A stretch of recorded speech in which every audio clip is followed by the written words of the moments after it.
Hi, Ben Langley here. Today I just wanted to cover two really bad questions for fat loss. Before we get started in that, I want to give you sort of an overarching way to look at this. If you have a bad map, it's very difficult to get where you're going. Let's say you live in Miami and you want to get to the airport, but you look at a map of New York and how to get to the airport in New York. You're going to have a heck of a time getting to the airport using New York directions while you're in Miami. It's pretty obvious, but we do it all the time when it's not such a obvious external example. We do it all the time in the area of fat loss. So here are two of the most common bad questions I hear for fat loss, and you've certainly heard them yourself. I've asked them myself. You might have asked them yourself. What's the best workout for me? Bad question. Or what's the best exercise program for me? Or should I do kettles? Will that help me lose weight? What about hot yoga? Is that going to be the thing? What about jogging? Etc., etc. Same with diet. Should I be doing a low fat diet, a low carb diet, a vegetarian diet, carnivore diet, keto diet, whatever it is? Bad question. When you're starting out, the question you should be asking is something closer to what's something simple I can do and be consistent with that I can measure results of and then build off of. What I suggest for people is moderate carb reduction. But the question shouldn't be, is moderate carb reduction right for me? What you should do is test moderate carb reduction or whatever else you're going to do, and it should be simple. Moderate carb reduction is fairly simple. I suggest 100 grams a day, but if you're getting over 200 grams a day already, then you can just start to dial that back. Reduce it by 25 grams a week. If you're at 200 grams roughly, try keep it under 175 for a week. Then try to keep it under 150 for a week after that. See how you're going. Test it out. If it seems impossible to do, you could then adjust it a little bit. Add in some healthy fat. And then you move forward, tracking what you're doing and making adjustments that are helping make it easier for you and helping you improve your results. That's what you want to do as a beginner. We're talking about exercise. You want to do something simple. Now, a lot of people get a real level of arrogance and pride. And I'm certainly capable of that myself, but I've had to go back to basics so many times that I've started recognizing that's actually where the magic is. The magic isn't in whatever new fad diet is out this year. The magic is in having something simple and the willingness to find something simple and just get consistent with that. And once you're consistent with that, then you've got a new baseline you can build off of. And the interesting thing is, if any of your new habits collapse, if you get to a point, you either have a bad day and you just eat every donut in sight, or completely skip your workout, whatever it is, then you've got a new baseline to fall back on.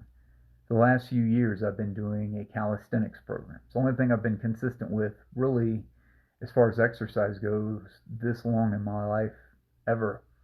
And I've tried several things. I've tried several more complicated things. I've tried adding additional things onto it.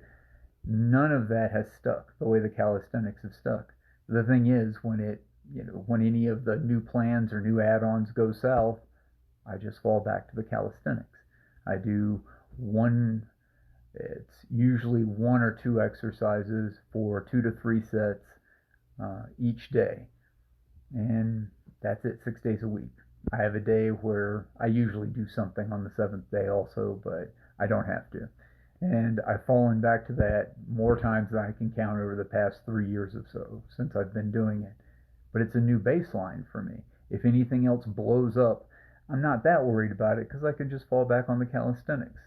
It's been working fairly well for me. I don't have the physique of my dreams just yet, but it is better than it's been at any other point in my life. And what I've done to get there, I've been consistent with for years. And that gives you a certain kind of confidence when you have that consistency and that new baseline you can fall back on. So I've tried modifying my diet more too, and that I've had much more luck with continuing to modify. However, there have been times where I tried to do something, it didn't work for me, and then I just fall back to the new baseline, which is The moderate carb reduction with microfasts and cheat day, which I've been doing. Believe it's been over 4 years now, maybe going on 5 years, maybe. I have to look up the specific months, but the point being, when you get the simple habit in place, once it becomes consistent, you've got a new baseline to operate on. You've got a new foundation, and then you can build on top of that. You can build more habits. You can build a more sophisticated diet, and you don't have to. You might find with just the moderate carb reduction or with something else simple, you're getting the results you want. Good. Stick with it. There you go. You're there. Keep going. Have fun. The challenge is that's not what we're sold. Exercise is, I think I looked it up, it was like workout programs and that sort of information is like an $80 billion industry. And I have no idea what diets are, but I know there's many billions of dollars made there as well. And it's not that all that information is not useful. There's a ton of good information in it, particularly if you're willing to sift through. Every now and again, there might be an exercise program or a diet where all the information's great. I don't think I've ever seen one, but maybe they're out there. My point is, most of them don't really give you a good, realistic way to start. They tell you, here's the diet. Now, maybe they give you a basic diet to start with, and they give you a more advanced diet, or they give you sort of the crash diet to start with, and they give you a more relaxed maintenance diet.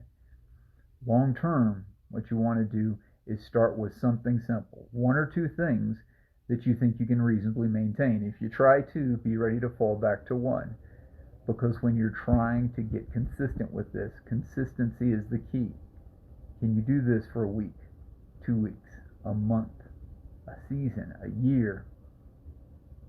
I want you to get something that you stick with, not only because that'll get you the results and help you keep the results, but also because there's a tremendous layer of confidence that's built up in you when you do this in your life. And when you start to do this with multiple areas of your life, I can't tell you how profound the feeling is when you set these things in place for yourself and you see them start to work for you consistently, day after day, year after year. It's powerful.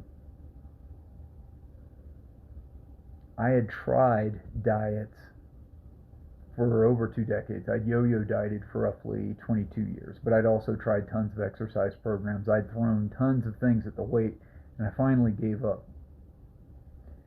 And some things changed. A lot of times I talk about changing your brain for fat loss. That's an important aspect of this. And I had some psychological changes that took place that I've spoken about elsewhere.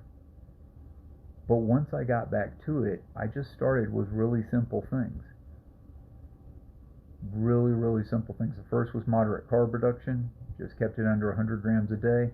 And then one day a week I kept a cheat day. So one day a week I was going on a total carb bonanza. I still have a cheat day. It's much calmer now than it used to be.